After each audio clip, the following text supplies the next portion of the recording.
La mística ciudad de Jerusalén, quizá la ciudad más famosa de la historia de la humanidad. Una ciudad de cuyas raíces han crecido las tres grandes religiones occidentales, el judaísmo, el cristianismo y el islamismo. Una ciudad construida sobre la reliquia más poderosa y sagrada del Antiguo Testamento, el Arca de la Alianza.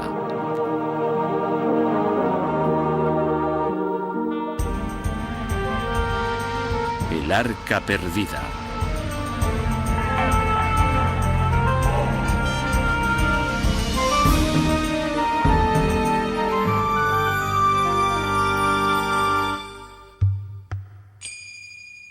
Hace 3000 años el Arca llegó a Jerusalén, donde fue venerada como la más sagrada de las reliquias, la materialización de la presencia de Dios en la tierra. Aún así, en algún punto lejano en el pasado, el Arca desapareció misteriosamente, encendiendo la llama de una búsqueda que ha inspirado a creyentes y a cazadores de tesoros durante milenios. Esta búsqueda sigue viva hoy en día como argumento en el género de la ficción. Deseada por cruzados, personajes místicos, arqueólogos y todo tipo de aventureros, la búsqueda del Arca Perdida de la Alianza ha seducido a generaciones enteras. Nuevas pruebas después de miles de años nos pueden mostrar el camino hacia el lugar definitivo en el que descansa el Arca de la Alianza y hacia la solución a uno de los mayores misterios de la antigüedad. Y en el monte Sinaí le entregó a Moisés las 2 tablas de piedra con la ley escrita por el mismo dedo de Dios. Y las cogió y guardó la ley en el arca. Libro del Éxodo. El Arca de la Alianza, el recipiente sagrado que contenía las tablas originales con los 10 mandamientos, era, según la historia bíblica, el objeto más hermoso y poderoso del mundo. Tenía 2 codos y medio de largo, 1,5 de ancho y 1,5 de alto. Construida en madera de acacia, estaba recubierta por dentro y por fuera del más puro de los oros. En su tapa dorada reposaban 2 querubines enfrentados en silenciosa vigilia. El arca fue construida por los hebreos a los pies del monte Sinaí, y es el objeto descrito más detalladamente del Antiguo Testamento. Los planos, según Moisés, venían directamente de Dios. Entre las 2 figuras de la parte superior del arca, Dios se comunicaba con los sumos sacerdotes en forma de una gran bola de humo o de fuego. El arca era la prueba irrefutable, la señal y el sello de la presencia de Dios en la tierra. Tenía poderes legendarios: detener el curso de los ríos, derribar montañas, infligir enfermedades o destruir ejércitos. El Antiguo Testamento cuenta cómo durante la campaña de Josué para conquistar la ciudad de Jericó, el arca iba a la cabeza de su ejército. Durante 6 días, un grupo selecto de sacerdotes marchó alrededor de la ciudad llevando el arca con ellos. El 7º día finalizaron la 7ª y última vuelta, y al son de las trompetas de los sacerdotes, las murallas de Jericó se vinieron abajo. En más de 200 referencias, el Antiguo Testamento describe detalladamente los extraordinarios poderes del arca. Durante cientos de años, los hebreos la llevaron consigo en su caminar por el desierto. Cuando el rey David llegó al poder en el siglo XI a.C., llevó el arca a un lejano poblado en el monte Moriah. En su cima había una gran roca plana sobre la cual planeó construir un templo para el arca. Sin embargo, David murió antes de poder materializar su idea, y la empresa recayó sobre su hijo, Salomón, que reinó de 970 a 931 a.C. aproximadamente. Durante el reinado de Salomón, Jerusalén se convirtió en el centro de la vida política y religiosa de Tierra Santa. En el corazón de la ciudad estaba el templo que este rey construyó para albergar el Arca de la Alianza. Esta permaneció en el templo hasta algún tiempo después del año 900 a.C. Entonces desapareció misteriosamente. Prácticamente no se vuelve a mencionar en la Biblia. ¿Cómo pudo desaparecer el objeto más importante del mundo occidental sin dejar rastro o ni siquiera referencias de haber desaparecido? ¿Y dónde se encuentra el Arca de la Alianza en la actualidad? Jerusalén tiene un carácter espiritual. Atrae a peregrinos de todo el mundo. en la época medieval se pensaba que era el centro del universo. Durante milenios ha sido literalmente el centro de todas las religiones occidentales. Una ciudad que fue fundada con un propósito: albergar el Arca de la Alianza. En la actualidad se está llevando a cabo un estudio sobre los restos del antiguo Jerusalén por parte de arqueólogos como Gideon Avni, miembro de la Autoridad de Antigüedades de Israel. El templo que el rey Salomón construyó hace unos 3000 años se situaba justo detrás de mí. Estos escalones que veis aquí son más o menos los mismos que construyó el rey Salomón. Hoy en día sabemos incluso la posición exacta en la que el rey Salomón construyó el primer templo y que en algún lugar en el perímetro del monte del templo había un gran edificio en el que se guardaba el Arca de la Alianza. Según el Libro de los Reyes, la construcción del primer templo empezó alrededor de 966 a.C. Su arquitectura y diseño eran más grandiosos y elaborados que los de cualquier precedente. En el patio interior había un altar de sacrificios y una pila que pesaban cerca de 30 toneladas. La entrada estaba flanqueada por 2 columnas de bronce de 12 metros de altura. Tras las doradas puertas de madera de olivo se encontraba la morada del arca. Lo más sagrado de entre lo sagrado, con las paredes y el techo revestidos y remachados de oro puro.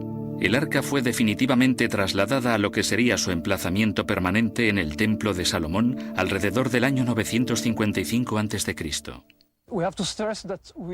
Hay que remarcar que no hemos extraído nada sobre el primer período del templo de los restos arqueológicos. Tenemos la Biblia y otras fuentes, aunque la descripción del edificio está basada sobre todo en la Biblia. La parte más sagrada era la interior, a la que se refería como lo más sagrado de entre lo sagrado, y era donde reposaba el arca una vez construido el primer templo. Esta zona sagrada y el edificio fueron emplazados en medio de una gran plataforma que fue creada en la cima del monte del templo. Primero por el rey Salomón y renovada y ampliada más tarde hasta la magnificencia por el rey Herodes. Los pocos restos arqueológicos que hemos encontrado pertenecen sobre todo al segundo templo. Como podéis ver detrás de mí, tenemos los muros originales del período del segundo templo, ampliado por el rey Herodes. Dentro de los muros del monte del templo quedan restos de su pasado dorado, signos del arca, muy poca cosa, que puede que pertenezca al segundo período, pero por lo que sabemos, toda la zona habría sido renovada y reconstruida desde la roca en los períodos tempranos del islamismo, y hay pocas pistas que lo aclaren.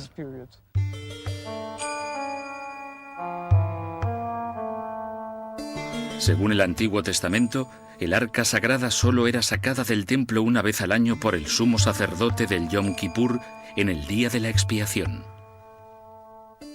En la actualidad, durante el Yom Kippur, en la cima del monte del templo suena una plegaria bien diferente.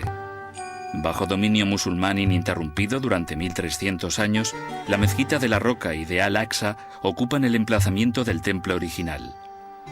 En el centro de la mezquita se encuentra la piedra conocida como Shetiyya, la piedra de la fundación del mundo, desde donde los musulmanes creen que Mahoma emprendió su camino hacia el cielo. Es el tercer lugar más sagrado del Islam, después de la Meca y Medina. También es el lugar en el que se supone que reposaba el arca en el antiguo templo de Salomón.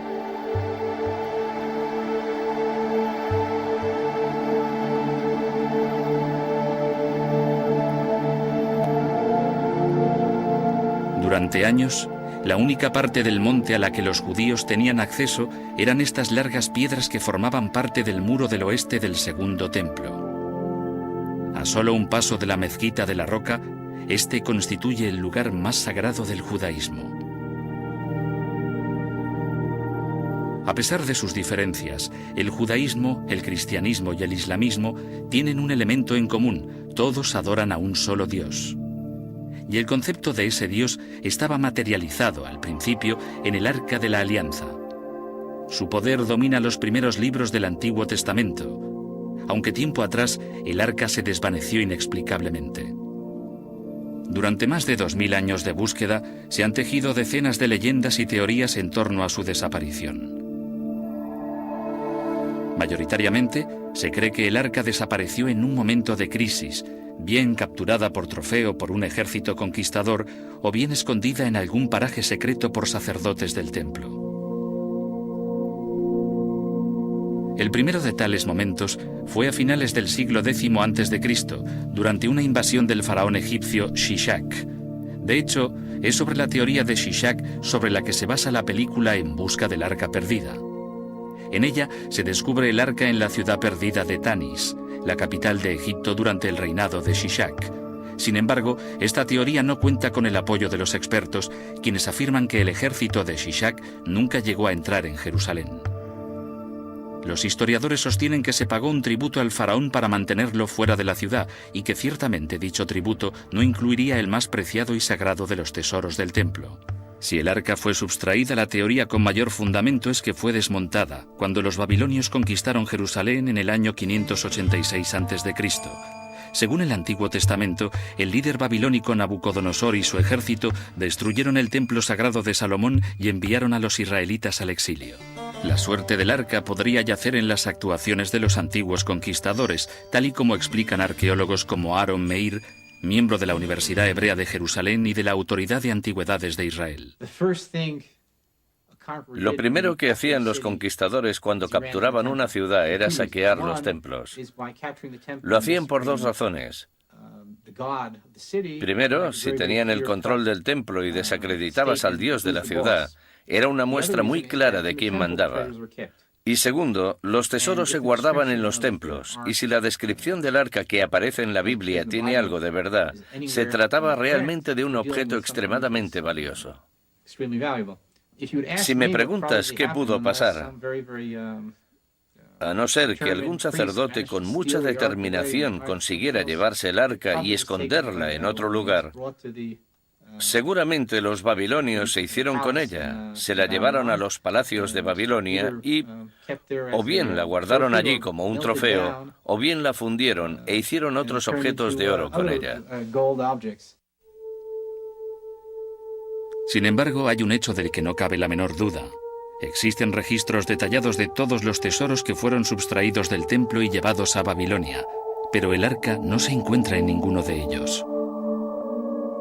Cuando los hebreos volvieron a Jerusalén en el año 583 a.C., iniciaron la construcción de un segundo templo, aunque no se menciona que el arca fuera reubicada en este nuevo santuario.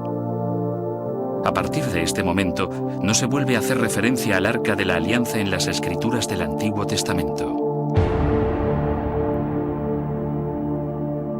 La creencia de que el arca fue rescatada y escondida en una cámara secreta se ha convertido en el pilar fundamental de una búsqueda que se ha prolongado durante siglos.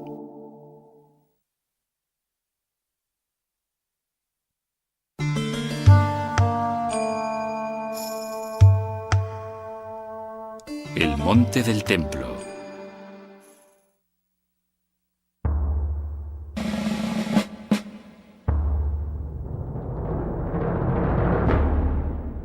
Hace casi 1000 años, las cruzadas cristianas recuperaron el control de Jerusalén de manos de los musulmanes que habían tenido el dominio de la ciudad desde el siglo VII. En el año 1119 de nuestra era, un grupo de 9 nobles franceses que se hacían llamar los Caballeros Pobres de Cristo y del Templo de Salomón llegaron a Jerusalén. Se establecieron en la cima del monte Moriah, donde se había alzado en el pasado el Templo de Salomón. Los caballeros sostenían que su misión en Tierra Santa era mantener libre de bandidos el camino hacia Jerusalén. Sin embargo, raramente abandonaban el monte del templo, y en cambio comenzaron a cavar. Desde fuera de la mezquita de Al-Aqsa, los cruzados empezaron a excavar en la cueva natural que yacía debajo de la roca sagrada. La cueva, según la tradición islámica, se conocía como el Pozo de las Ánimas, un pasadizo que conducía a las entrañas de la tierra y que llevaba supuestamente a un tesoro custodiado por demonios. Los templarios estaban buscando el Arca de la Alianza. El Arca habría proporcionado a los templarios un gran poder político en aquel momento histórico. Cavaron y buscaron insistentemente el Arca de la Alianza, pero no la encontraron nunca. En 1126, los caballeros templarios regresaron a Francia sin la preciada reliquia. Sin embargo, quizá descubrieron algo igualmente valioso. El tesoro de Salomón que hallaron no fue el arca, sino un conocimiento sobre arquitectura que inspiraría una nueva y revolucionaria corriente, el gótico. En épocas más recientes, los arqueólogos israelíes han descubierto la salida de un túnel que excavaron los templarios.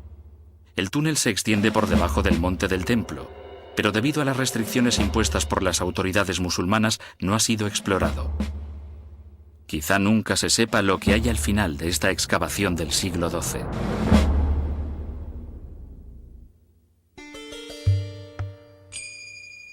¿Acaso podría estar aún el arca escondida en algún lugar debajo del monte? Esta fue la idea que lanzó en 1909 un intrépido aventurero británico llamado Capitán Montague Parker. Durante sus propias excavaciones, el escritor y arqueólogo Neil Silverman localizó la pista de la expedición de Parker.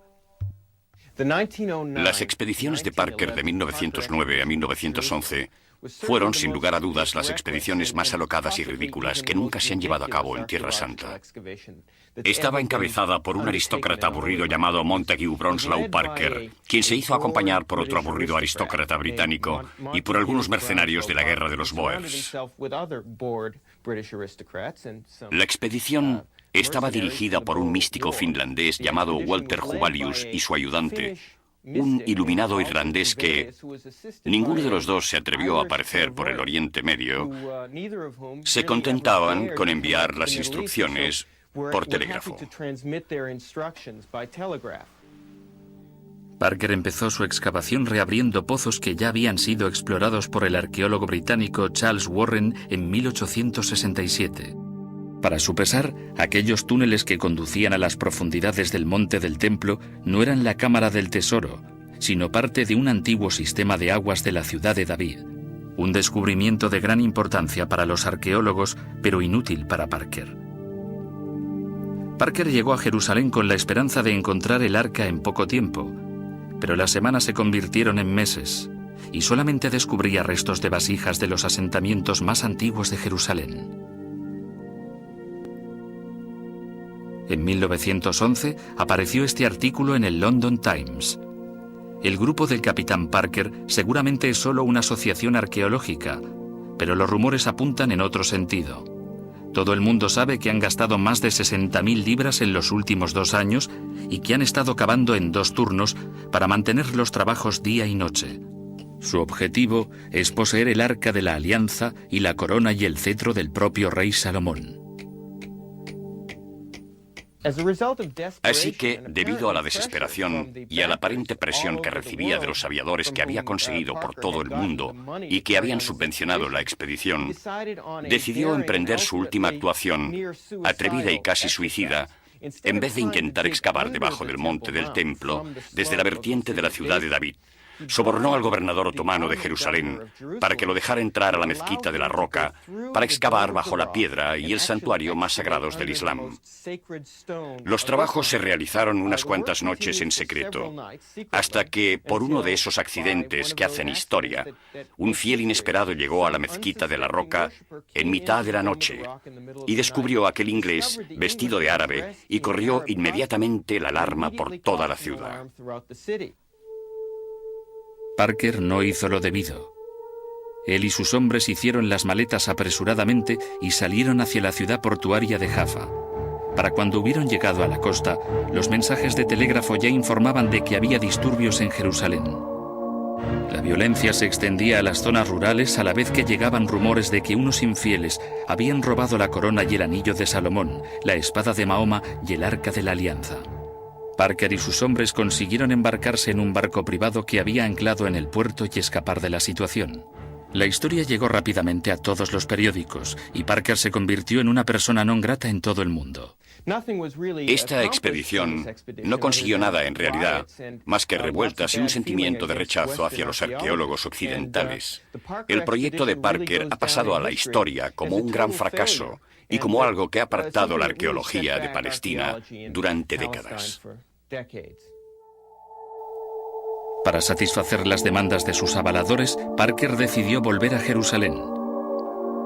En octubre, volvió a tomar rumbo a Jaffa a bordo del mismo barco en el que se había escapado, pero varios amigos le avisaron de que estaría en grave peligro en el momento en que pusiera un pie en tierra firme, por lo que dio media vuelta.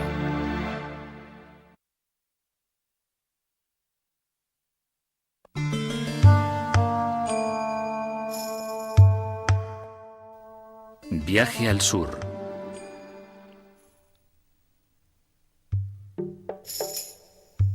En 1989, un periodista británico llamado Graham Hancock hizo una declaración que sacudió al mundo.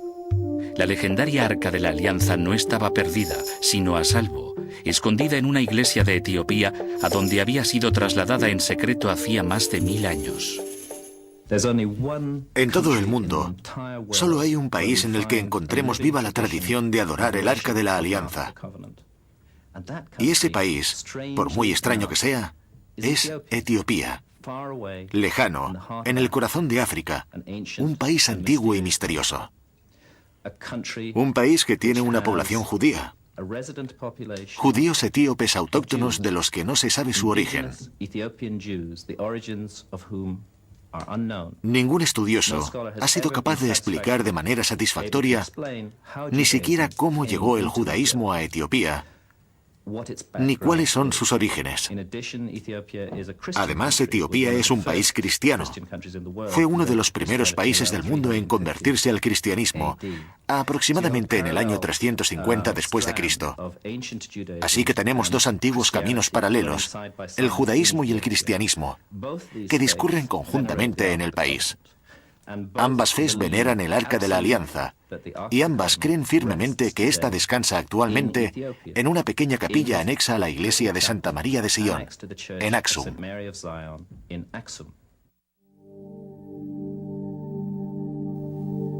Pero si el arca ha estado en Etiopía todo este tiempo, ¿cómo es que el resto del mundo no se ha dado cuenta de ello? Puede que parte de la respuesta esté en la leyenda de cómo el arca llegó a Etiopía desde Israel. La Biblia narra que en tiempos de Salomón, Jerusalén era visitada por la misteriosa reina de Saba. Los etíopes creen que era reina de su país.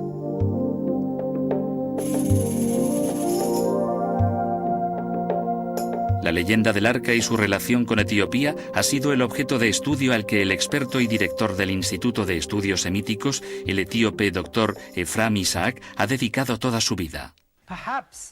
Quizá las leyendas más elaboradas e interesantes que se han desarrollado alrededor de historias de la reina de Saba se encuentran en el libro La Gloria de los Reyes. Después de que la reina de Saba viniera de visita y el rey Salomón la sedujera,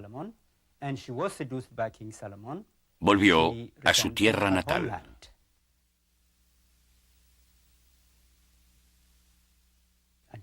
Y se quedó embarazada.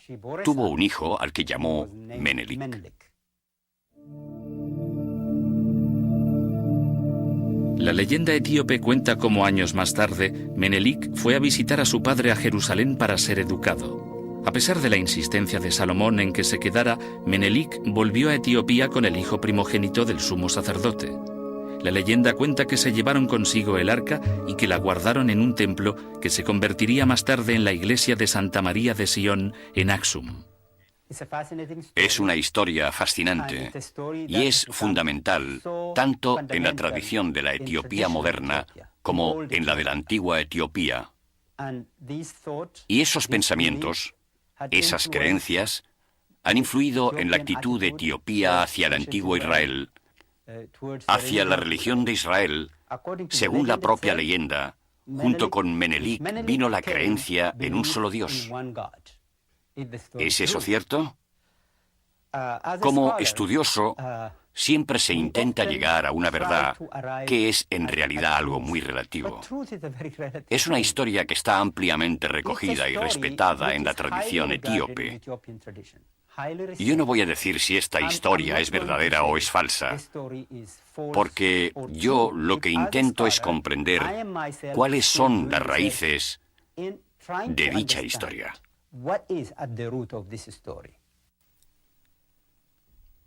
Esta fue la primera leyenda que Hancock encontró como corresponsal del Economist en el este de África en 1983. Hay graves problemas con esta leyenda. Axum no existía en tiempos del rey Salomón. En ese lugar no había nada. Axum no se edificó hasta el siglo V. Es decir, es una ciudad antigua, pero no lo suficiente como para haber albergado el arca en la época del rey Salomón. Cuando di con ese dato, empecé a replantearme el tema como un conjunto y empecé a analizar todo lo concerniente a Etiopía. Y conforme lo hacía, me iba dando cuenta de que esto encerraba un gran misterio. La primera pregunta que se hizo Hancock fue exactamente, ¿había desaparecido el arca? El arca no fue robada del templo de Salomón cuando éste gobernaba, y no fue traída a la ciudad de Axum, en Etiopía. Primero porque Axum no existía, y segundo porque si estudias la Biblia detalladamente como lo he hecho yo, si aplicas un programa informático a la Biblia para buscar no solo referencias directas al Arca de la Alianza, sino también indirectas, se obtiene un resultado muy interesante. Y es que el Arca de la Alianza todavía se encontraba en el Templo de Salomón en el año 701 a.C., 200 años o incluso más después del reinado salomónico. Yo particularmente no tengo ninguna duda sobre el resultado obtenido por ordenador. El arca estaba en el templo en el año 701, pero no lo estaba en el año 626 a.C. Y para mí, esta fue la primera pieza de un rompecabezas gigante a la hora de resolver lo que pasó realmente con el Arca de la Alianza. Hay un vacío de 80 años durante el que nuestra arca desapareció del templo. Estaba allí en el 701, pero no lo estaba en el 626. ¿Qué pasó? ¿Sucedió algo en ese periodo de 80 años que pudiera explicar la desaparición del Arca de la Alianza? La respuesta a esa pregunta era sí. Según la Biblia, algo muy importante sucedió en ese período de 80 años. Un rey llamado Manasés subió al trono de Jerusalén. Manasés hizo algo inconcebible que pudo ser la causa para sacar el arca de Jerusalén: convertir el templo de Salomón al culto pagano, instalando una figura pagana en lo más sagrado. Es en torno al año 650 a.C. El Arca de la Alianza fue trasladada del templo por sacerdotes que eran fieles a la antigua fe judía y que no podían permitir que el arca se quedara en un edificio que también contenía un ídolo pagano. Se la llevaron. Y lo que yo he establecido es que se la llevaron fuera de la tierra de Israel para evitar el riesgo de que se contaminase con los pecados de Manasés. Pero, ¿a dónde se la llevaron? Los devotos sacerdotes pudieron haberse llevado el arca a la isla Elefantina, enfrente de la moderna ciudad de Asuán, en el río Nilo. En Elefantina emerge otro gran enigma arqueológico. Allí se construyó un templo judío alrededor del año 650 a.C., exactamente en la época que Hancock señala para el traslado del arca desde el templo de Salomón en Jerusalén.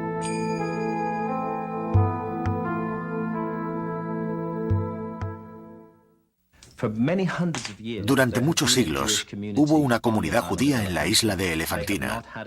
No tenían templo, ya que ninguna comunidad judía de fuera de Jerusalén tenía. Se suponía que el único templo era el de Salomón, y su función era albergar el Arca de la Alianza del Señor. Pero misteriosamente, al mismo tiempo que el arca desaparece del templo de Salomón de Jerusalén, se construye un templo judío en Egipto, en la isla de Elefantina, con la misma función, albergar el Arca de la Alianza.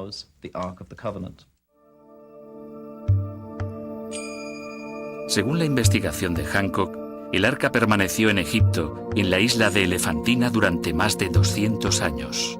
En este periodo, los babilonios conquistaron Jerusalén, destruyeron el templo y forzaron a los judíos al exilio.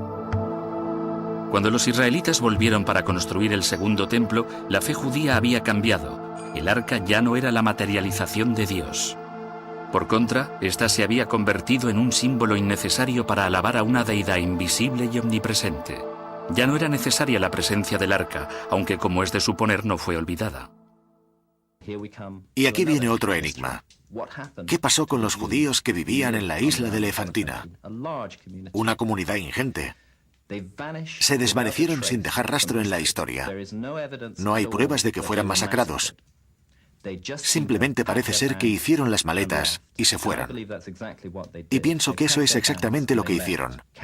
Recogieron sus bártulos y se fueron llevándose el Arca de la Alianza consigo, sin ir hacia el norte, donde había un Egipto hostil, ni volviendo a Jerusalén, que ya los había olvidado, sino yendo hacia el sur, siguiendo el Nilo hasta las fuentes del Nilo Azul, que es el lago de Tana, en las montañas de Etiopía.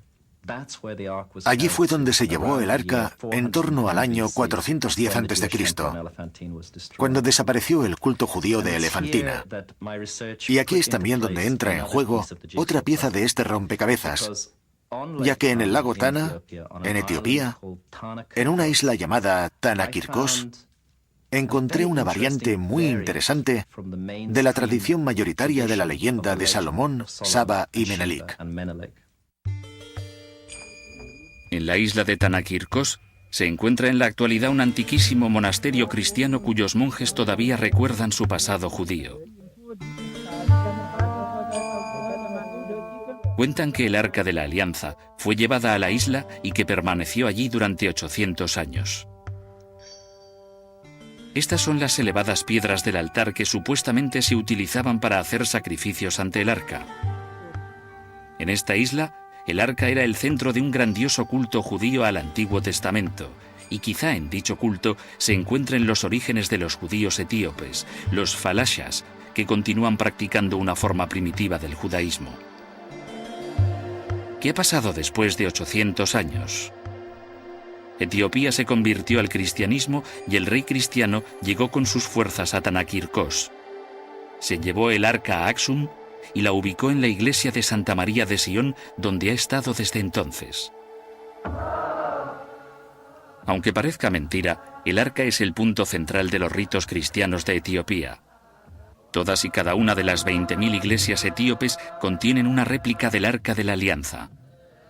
Todas se consideran sagradas por su relación con el Arca de la Alianza que descansa en Axum. ¿Se ha descubierto el arca finalmente?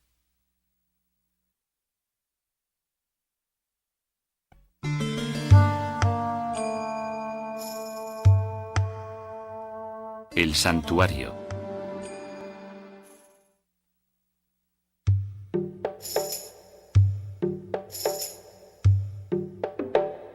Lo crea o no lo crea el resto del mundo, los etíopes están convencidos de que durante siglos la única y verdadera Arca de la Alianza ha estado en esta pequeña capilla de Axum. Está guardada bajo llave, fuera del acceso de toda persona, excepto de un hombre. Él es el guardián del Arca de la Alianza, un monje cristiano que pertenece a la Iglesia Ortodoxa Etíope. Un hombre que es elegido por el anterior guardián por la absoluta pureza de su corazón.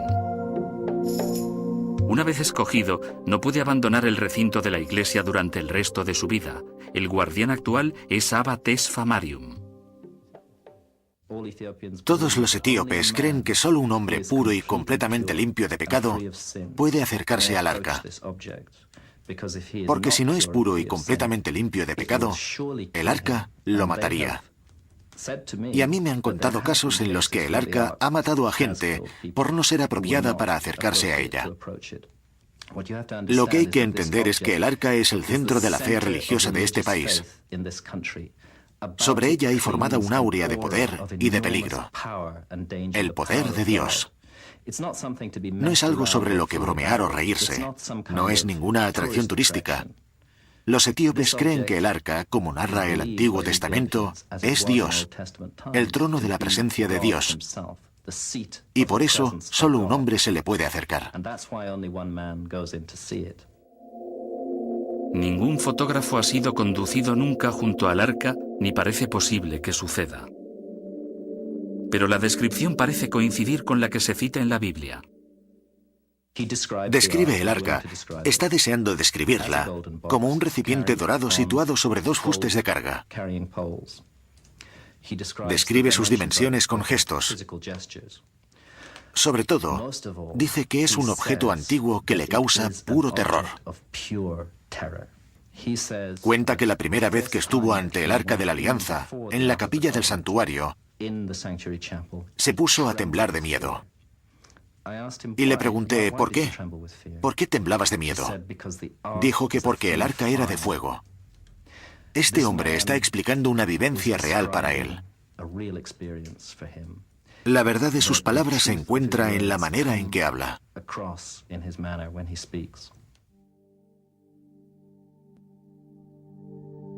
Hancock cree que ha encontrado el arca, pero dar prueba de ello más allá de una duda razonable puede ser imposible. La tradición etíope prohíbe cualquier examen directo. Nunca van a cambiar esa tradición, ni permitirán a nadie entrar en la capilla para ver si el arca se encuentra allí o no. Sería un craso error entrar de incógnito, ya que los etíopes matarían automáticamente a esa persona. No se trata solo de un monje. Él, por supuesto, es la única persona que entra a ver el arca, pero en el complejo monástico de Aksum hay un destacamento militar permanente armado hasta los dientes, que está siempre ahí para asegurarse de que nadie infrinja las normas de seguridad bajo ningún concepto. Lo que ha hecho el señor Hancock es algo fascinante e interesante. Pero como estudioso, tengo que decir que no creo que haya ninguna prueba evidente de que el Arca de la Alianza fuera llevada desde Jerusalén hasta Elefantina. La evidencia circunstancial sugiere claramente que el arca se encuentra en Etiopía. Yo, después de todo, no veo el virus que me causa un resfriado para saber que estoy resfriado. Los síntomas son suficientes para decirme qué es lo que me pasa. Los síntomas aquí, un país entero que venera el Arca de la Alianza, un proceso histórico muy clarificador que lleva el Arca a Etiopía, han demostrado muchas cosas, demasiadas para ser ignoradas. Han mostrado de manera firme que el Arca de la Alianza se encuentre probablemente en Etiopía. Quizá algún día las afirmaciones de Hancock puedan ser probadas. Hasta ese momento, la prueba circunstancial es todo de lo que se dispone para ubicar el arca en Aksum. Para Hancock ya es suficiente. Yo creo que lo importante es comprender las creencias, tanto desde la perspectiva de los antiguos judíos, por lo que ocurrió con el arca, como desde las creencias en Etiopía, sobre dónde está, para respetarlas. No creo que haya ningún estudioso que me pueda convencer sobre su paradero. Y no hay ningún estudioso que me pueda convencer de que no está en Etiopía tampoco. Solo tenemos que disfrutar de esta fascinante tradición, respetarla y dejarla como está. A través de los siglos, la importancia del hecho religioso y la curiosidad por los tesoros han inspirado a generaciones para continuar con su búsqueda. A veces pienso que la intensidad con la que se buscan antiguos objetos bíblicos y yacimientos arqueológicos es en realidad una muestra de la debilidad de la fe, más que del poder de la fe. Cuando la gente cree de corazón en un determinado hecho bíblico o en lugares bíblicos, no existe la necesidad de encontrar el objeto en sí para comprobar que es como lo describe la Biblia. Por lo menos, eso es lo que ocurre con el Arca de la Alianza. que es más bien un objeto simbólico y literario, que representa el poder del Dios israelita, que no un lugar donde tenga que ir nadie para ver que ese recipiente, con unas dimensiones específicas, existe. Y de ahí en adelante, creer firmemente en el arca de la que habla la Biblia. Puede que nunca se encuentre una prueba. Seguirá habiendo gente que piense que el arca está enterrada bajo el monte del templo, a pesar de que las posibilidades de encontrarla parezcan pequeñas. Tal y como están las cosas a día de hoy, nadie va a excavar en el perímetro del monte del templo. Si hay alguna cavidad escondida que no fue encontrada por los exploradores previos y de la que no se tiene constancia en la actualidad, quizá algún día alguien que haga por accidente una zanja en lo alto del monte o alguien que tenga que hacer una excavación encuentre alguna cosa. Pero hay muy pocas posibilidades, creo yo. Aunque vivimos en una ciudad llena de sorpresas, y quizá algún día, en el interior del monte del templo o en algún otro lugar de Jerusalén, hagamos un nuevo hallazgo, encontremos una nueva pista, algo que nos proporcione algún tipo de información o conclusión sobre el arca. ¿Por qué sigue la gente buscando el arca? Porque es un objeto tan mágico y tan fantástico que para nuestra época moderna, con lo aprendido a través de películas y fantasiosas descripciones, uno puede hacerse una idea de lo que podría ser si todavía existiera. Por supuesto, no hay manera de probarlo. Y hasta que no puedas probar parte del proceso o la existencia real del arca, en realidad puedes decir lo que quieras, que está en Etiopía o que está en un almacén del ejército de los Estados Unidos. De todas maneras, en gran parte pertenece todo al mundo de la pseudoconciencia fantástica.